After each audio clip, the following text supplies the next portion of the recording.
kiba kitegeeza nannyini kyalo yakutegeeza.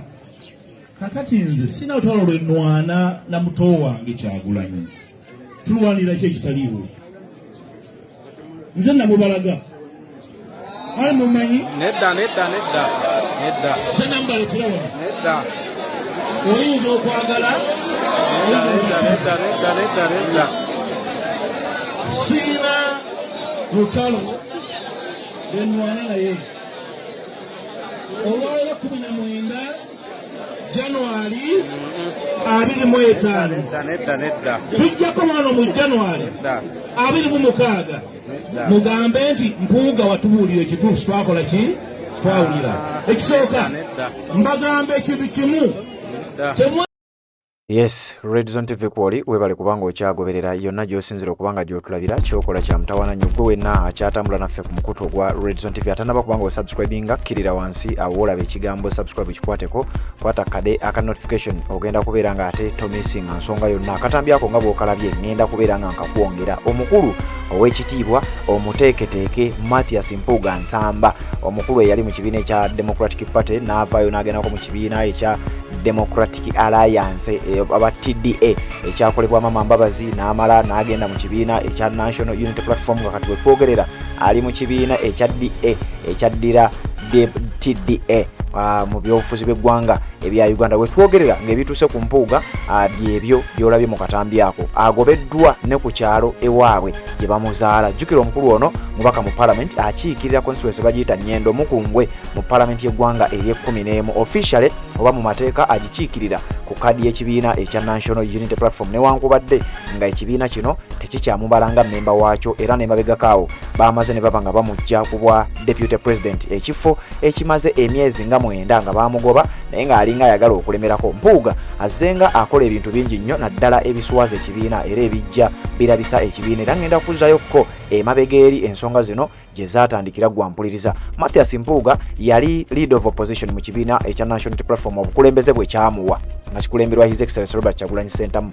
Mathias Mpuuga oluvannyuma lw'okulabika nti yali takkaanya bulungi obanga alina ebitakwatagana wakati we n'abamu ku bakulu mu kibiina kya NUP Mathias Mpuuga nga bamuteebereza okuba nga alya mu lulime ne mu luzise. Mabegakaawo twakuwa amawulire agaavaayo oluvannyuma ne galaga nti omukulu ono mu kukwatibwa kw'aba foot soldiers abaakwatibwa mu bitundu eby'ekalangala mu kampeyini za 2021 kyazuulwa nti Mathias Mpuuga yali omu ku abo abaawangayo details abaakubanga amasimu ne bawa information abasajja nti mumanyi tutuuse mu kifo ABC tutuuse wano bwetu ne bwetuti okusinziira ku bannankyukakyuka abazze batuwa amawulire ku nsonga eno. Kakati omusajja omuteeketeeke ow'ekitiibwa ennyo omusajja Buganda gwe yazimba emabegakaawo azzenga ayogera nti ye yaleeta His Excellency Robert Kyagulanyi Ssentamu n'amulaga abantu nti era singa si Mpuuga mbu His Excellency Robert Kyagulanyi Ssentamu bwe bandibadde tebamumanyi naddala mu bitundu eby'e Masaka naddala constituency gy'akiikirira newankubadde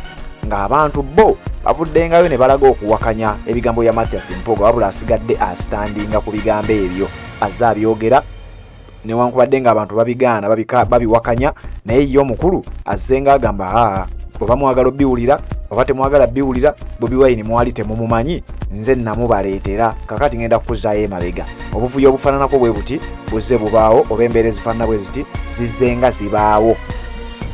Emabega gye ngenda okutandikira tubeere nga ate tutambula ennaku z'omwezi nga ngenda kusookera ku lunaku His Excellency Robert Kyagulanyi Ssentamu n'ekibiina ekya National Unity Platform lwe baakyusa mu Desemba ow'omwaka ogwa 2023 ekibiina ekya National Unity Platform kyakwata Joel Ssennyonyi Basekezi ne bamusikiza Mathias Mpuuga olwo nno officially nga jiddwa ku bwa leader of opposition wabula kigambibwa nti wano waliwo okulya n'okukomba essowaani. Mathias Mpuuga yali agaanye okubeera ng'ava ku kifo kino kati gwampuliriza eno y'emboozi gye yatandikira. Mathias Mpuuga oluvannyuma lw'okumujja ku bwa leader of opposition waayitawo ebbanga ttono nnyo amawulire g'okuba nti yali yeenyigira mu kukumpanya ssente y'omuwi w'omusolo. Mathias Mpuuga ekibiina ekya National Unity Platform kyamutuuza era ne bamusaba nti ssebo bannayuganda baategedde nti walya siringi $5 million eza siringi za Uganda era obadde okolagana n'omusajja tubadde tusaba obeere nga weetondera bannayuganda n'akasente obeere ng'okazzaayo. Ebintu bino byabeerawo gwazze nga atugoberera tuzze nga tukuwa information eno. Mu mwezi ogwokubiri ng'ennaku z'omwezi 29/2024 mu meeting eyatuula Mathias Mpuuga kigambibwa nti yakkiriza nti ekituufu ensobi nagikola ssente nazitwala era ekibiina ne kimusaba yeetonde. Mathias Mpuuga n'agezaako okugaana. Olwo nno embeera egenda etandiikiriza okubeera ng'esajjuka. Kati ebyo byonna byali bikyali bwe bityo.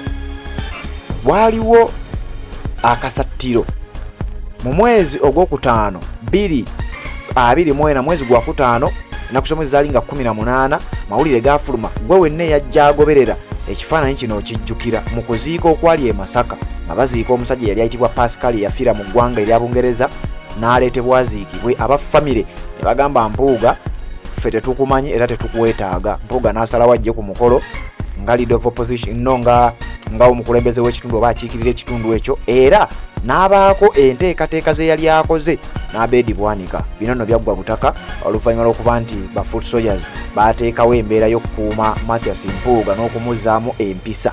Kakati ebyo embeera bw'etyo yajjanga esiikuuka. Kakati tetwakoma okwo, waaliwo olutalo olulala olwajja. Mathias Mpuuga oluvannyuma lw'okubeera nti yali amaze okuba nga agobwa mu kibiina kino azze nga ayogera ebigambo bwe bityo mu kuziika omugenzi Sseggirinya Muhammad.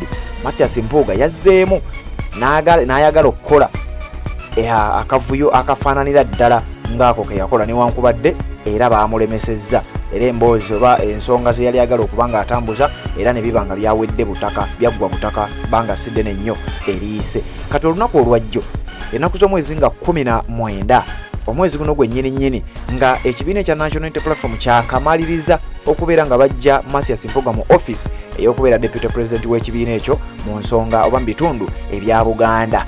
Nga wakayita ebbanga ttono nnyo Mathias Mpuuga yabadde ku mukolo ogumu n'avumirira era n'ategeeza abantu mu constituency ye mwennyini gy'akiikirira omukolo guno mwe gwabadde.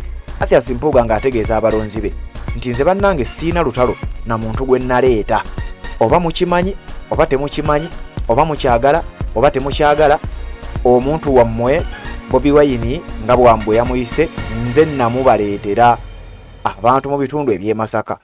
Ye nga Mpuuga agamba mbu baali tebamumanyi, abantu bamuŋŋodde era ebyabaddewo byenjagala owulire mu katambi ke ngenda okuba nga nkuwa era nga bwe nkakuwadde bw'okawulidde gwa mpuliriza. Wabula mu bigambo bye Mathias Mpuuga agambye Kyagulanyi nze namuleeta, singa saamuleeta ne bwe twogerera essaawa zino mwandibadde temumumanyi abantu b'e Masaka. Nnyendo Mukungwe ye constituency gy'akiikirira, omukulu amanyiddwa nga Mathias Mpuuga. Kanzije tubeere ng'ate tweyongerayo.